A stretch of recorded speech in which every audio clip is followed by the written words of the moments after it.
S 2022ರಲ್ಲಿ ಮಂಗಳೂರಿನಲ್ಲಿ ನಡೆದಂತಹ cooker bomb ಸ್ಫೋಟ ಪ್ರಕರಣಕ್ಕೆ ಸಂಬಂಧಪಟ್ಟಂತೆ NIA ವಿಶೇಷ ನ್ಯಾಯಾಲಯ ಇವತ್ತು ಆರೋಪಿ ಅಪರಾಧಿ ಏನಿದ್ದಾನೆ, ಶಾರಿಕ್ ಏನಿದ್ದಾನೆ, ಆತನಿಗೆ ಶಿಕ್ಷೆ ಪ್ರಮಾಣವನ್ನು ಪ್ರಕಟ ಮಾಡಿರುವಂಥದ್ದು. 10 ವರ್ಷಗಳ ಕಾಲ ಕಠಿಣ ಶಿಕ್ಷೆಯನ್ನು ಆತನಿಗೆ ಪ್ರಕಟ ಮಾಡಿದೆ. ಇನ್ನು ಆ ಕಾಲದಲ್ಲಿ ಆತನನ್ನು ಅವತ್ತು ಸಂದರ್ಭದಲ್ಲಿ ಆತನಿಗೆ ಆಟೋದಲ್ಲಿ ಆತನನ್ನು ಕರ್ಕೊಂಡು ಹೋಗ್ತಾ ಇದ್ದಂತಹ ಒಬ್ಬ ಆಟೋ ಚಾಲಕರಾಗಿರ್ತಕ್ಕಂಥ ಪುರುಷೋತ್ತಮ್ ಪೂಜಾರಿ ಅವರು ನಮ್ಮ ಜೊತೆ ಇದ್ದಾರೆ. ಅವ್ರ ಜೊತೆ ಮಾತಾಡ್ತೀನಿ ಸರ್. ಈಗ ಆರೋಪಿ ಏನಿದ್ದಾನೆ, ಆ ಶಾರಿಕ್ ಏನಿದ್ದಾನೆ, ನಿಮ್ಮ ಆಟೋದಲ್ಲಿ ಹೋದಂತ ಅವನಿಗೆ 10 ವರ್ಷಗಳ ಕಠಿಣ ಶಿಕ್ಷೆಯನ್ನು ವಿಧಿಸಲಾಗಿರುವಂಥದ್ದು, ಏನು ಹೇಳ್ತೀರಾ? ಅವನಿಗೆ ಶಿಕ್ಷೆ ಆಗಲೇಬೇಕು. ಅವ ಮಾಡಿದ ಕರ್ಮಕ್ಕೆ ಶಿಕ್ಷೆ ಆಗಲೇಬೇಕು. ನಮ್ಮಂಥ ಬಡವರನ್ನು ಲಗಡೆ ತೆಗೆದಲ್ಲ ಹೇಳಿ, ಇಷ್ಟು ಬೇಕಾ ನಮಗೆ ಕಷ್ಟ? ನಾವು ರಿಕ್ಷಾದಲ್ಲಿ ದುಡ್ಡು ತಿನ್ನೋರಿಗೆ 1 ವರ್ಷ 8 ತಿಂಗಳು ಮಲಗಿಸಿ ಇಷ್ಟು ಕಷ್ಟಪಡೋದು ನನಗೆ ಬೇಕಾದ ಹೇಳಿ? ಯಾರು ಕೊಡ್ತಾರೆ? ಮೈಕದಲ್ಲಿ ಟಿ ವಿಯಲ್ಲಿ ಹೇಳ್ತಾರೆ ಎಲ್ಲರೂ ಸಹ, ಯಾರು ಕೊಡೋರು ಇಲ್ಲ. ವೇದಾಸ್ ಕಾಮತ್ MLA ಇದ್ದವರ ಒಂದು ರಿಕ್ಷಾ ತೆಗೆದು ಕೊಟ್ಟು ಅದು ನನ್ನ ಪುಣ್ಯ. ಇಲ್ಲಾದರೆ ನಮಗೆ ರಿಕ್ಷಾ ಉಂಟಾ ಹೇಳಿ? ಈಗ ಅವನೊಂದು ಉಗ್ರಗಾಮಿ ಕೃತ್ಯವನ್ನು ಎಸಗಿದ್ದಂಥದ್ದು, ಅಂದರೆ ಅವನು ಸ್ವಲ್ಪ ಏನಾದರೂ ಪಾಸ್ ಆಗ್ತಿದ್ರೆ ಯಾವುದೋ ಒಂದು ಕಡೆಗಳಲ್ಲಿ ಅದು ಬ್ಲಾಸ್ಟ್ ಆಗ್ತಾ ಇತ್ತು, ಅದು ನಿಮ್ಮ ಆಟೋದಲ್ಲಿ ಬ್ಲಾಸ್ಟ್ ಆಯಿತು. ಆದರೆ ಈಗ ಅವನಿಗೆ ಕೊಟ್ಟಿರುವಂಥ ಶಿಕ್ಷೆ ಕಡಿಮೆ ಆಯಿತು ಅನಿಸುತ್ತಾ ಏನು? ಇಲ್ಲ, ಅವನಿಗೆ ಜೀವದ ಶಿಕ್ಷೆ ಆಗಲೇಬೇಕು. ಇನ್ನೂ 10 ವರ್ಷ ಅಲ್ಲ 20 ವರ್ಷ ಸಜೆ ಆದರೆ ಓಕೆ. ಇಂಥ ಕೆಲಸ ಇನ್ನೂ ಮಾಡಬಾರ್ದು, ಇಂಥ ಕೆಲಸ ಮಾಡುವ ಚಾನ್ಸ್ ಕೊಡಬಾರ್ದು ನಾನು ಹೇಳೋದು. ಈತ ನಮ್ಮಂಥ ಬಡವರಿಗೆಲ್ಲ ಕೃಷಿ ಅವರು ಬೇರೆಯವರು ಅದು ಗೊತ್ತಾಗ್ತಿತ್ತ? ನಾವು ಧರ್ಮಕ್ಕೆ ಸಿಕ್ಕಿಬಿದ್ದಲ್ಲ, ನಮಗೆ ಯಾರಾದರೂ ಇದ್ದಾರೆ ಹೇಳಿ ಈ ಬಗ್ಗೆ? ನಾವು ನಮ್ಮ ರಿಕ್ಷಾದಲ್ಲಿ ಒಂದು ಪ್ಯಾಸೆಂಜರ್ ಕೊಂಡೋಗಿ ಈ ಗತಿ ಆದರೆ ನಮಗೆ ಎಷ್ಟು ಕಷ್ಟದಲ್ಲಿ ಇದ್ದೇವೆ. 1.5 ವರ್ಷ 8 ತಿಂಗಳು ಮಲಗಿ ನಾನು ಕರ್ಮದ್ದು ನನಗೆ ಗೊತ್ತು, ಆ ದೇವರಿಗೆ ಗೊತ್ತು, ನನಗೆ ಗೊತ್ತು, ಮತ್ತು ಯಾರಿಲ್ಲ. ನಮಗೆ ಸಂಪರ್ಕ ಸ್ವಲ್ಪ ಒಳ್ಳೆಯದಿಂದ ಎಲ್ಲರೂ ಬಂದವರು 500 ಒಂದು ಸರಿ ಕಿಸೆಗಾಟಿ ಹೋದ್ವಿ, ನಾನು ಬದುಕಿದೆ ಇಷ್ಟವರಲ್ಲಿ. ನಮ್ಮ ಸಂಪರ್ಕ ಒಳ್ಳೆ ಉಂಟು, ನಮ್ಮ ಜನಸಂಖ್ಯೆ ಉಂಟು. ನಾನು ದೇವಸ್ಥಾನದ ಕಮಿಟಿಯಲ್ಲಿ ಸಂಘಟನಾ ಕಾರ್ಯದರ್ಶಿದ್ದೆ. ಅದರಲ್ಲಿ ನನಗೆ ಎಲ್ಲರೂ ಒಂದು ದಿವಸ ಒಂದು ಜನ ಇಲ್ಲ ಬಂದು ಹೋಗಿ 100 ರೂಪಾಯಿ 500 ಕೊಟ್ಟು ಹೋಗಿ ನಾನು ಬದುಕಿದ್ದೇನೆ. ಇಲ್ಲದೆ ನಿಮಗೆ ಸಾಧ್ಯ, ನಾನು ಸಾಯಲೇಬೇಕು. ಆನಂದ್, ಘಟನೆ ನಂತರ ನಿಮ್ಮ ಆರೋಗ್ಯ ಹೇಗಿದೆ ಸರ್? ನಿಮಗೆ ಮದ್ದಿಗೆಲ್ಲ ಔಷಧಿಗೆಲ್ಲ ಹೇಗೆ ಖರ್ಚಾಗ್ತಾ ಇದೆ, ಏನಾಗ್ತದೆ? ಮದ್ದಿಗೆ ಯಾರು ಕೊಡೋರಿಲ್ಲ. 15 ದಿವಸಕ್ಕೆ 1,000 ಮದ್ದಿಗೆ ಬೇಕು. ಯಾರು ಕೊಡೋದು? 15 ದಿವಸಕ್ಕೆ 1,000 ಕೊಡಬೇಕು. ಈ 30 ದಿವಸಕ್ಕೆ 2,000 ಮದ್ದಿಗೆ ಬೇಕು. ನನಗೆ ಶುಗರ್ BP ಇರಲಿಲ್ಲ. ಈ ಘಟನೆ ಮೇಲೆ ಶುಗರ್ ಸ್ಟಾರ್ಟ್ ಆಗೋದು. ಇಲ್ಲ, ಶುಗರ್ ಇಲ್ಲ, ಒಂಚೂರು ಶುಗರ್ ಇಲ್ಲ. ಈಗ ನೋಡಿ, ಯಾರ ಹತ್ರ ಹೇಳೋದು, ಯಾರ ಹತ್ರ?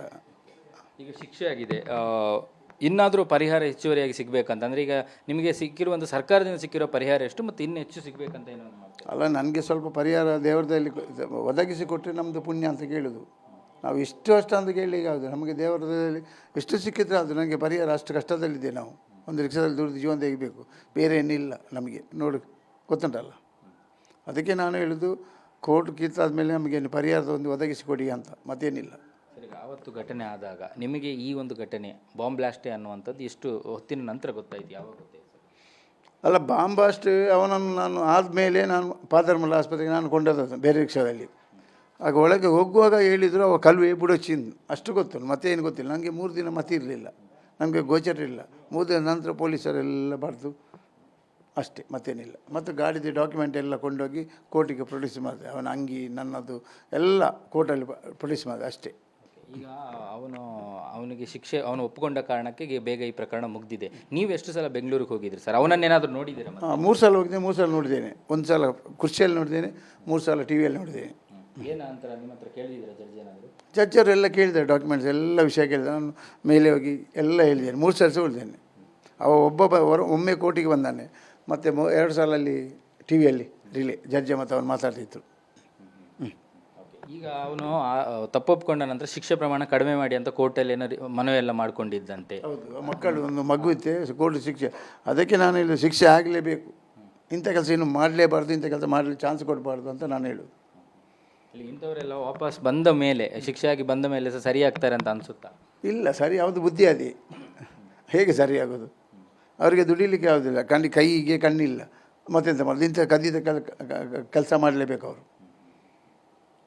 ದುಡಿಲಿಕ್ಕೆ ಆಗೋದಿಲ್ಲ ಇನ್ನು ಅವರಿಗೆ. 10 ವರ್ಷ ಜೈಲಿಂದ ಬಂದು ದುಡಿದೆ ಅಂತದ್ದು. ಇಂಥದ್ದು ಬೇಡದ ಕೆಲಸ ಮಾಡಬೇಕು.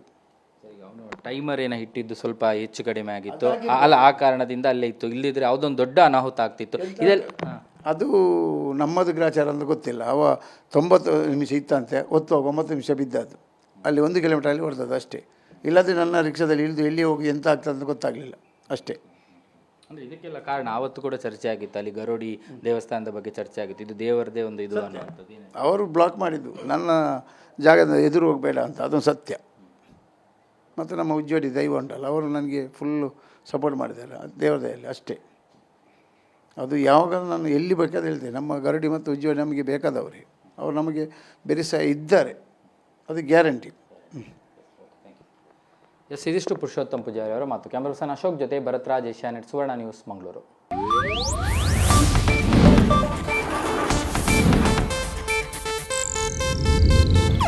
ಇದು ಏಷ್ಯಾನೆಟ್ ನ್ಯೂಸ್ ನೆಟ್ವರ್ಕ್ ಪ್ರಸ್ತುತಿ.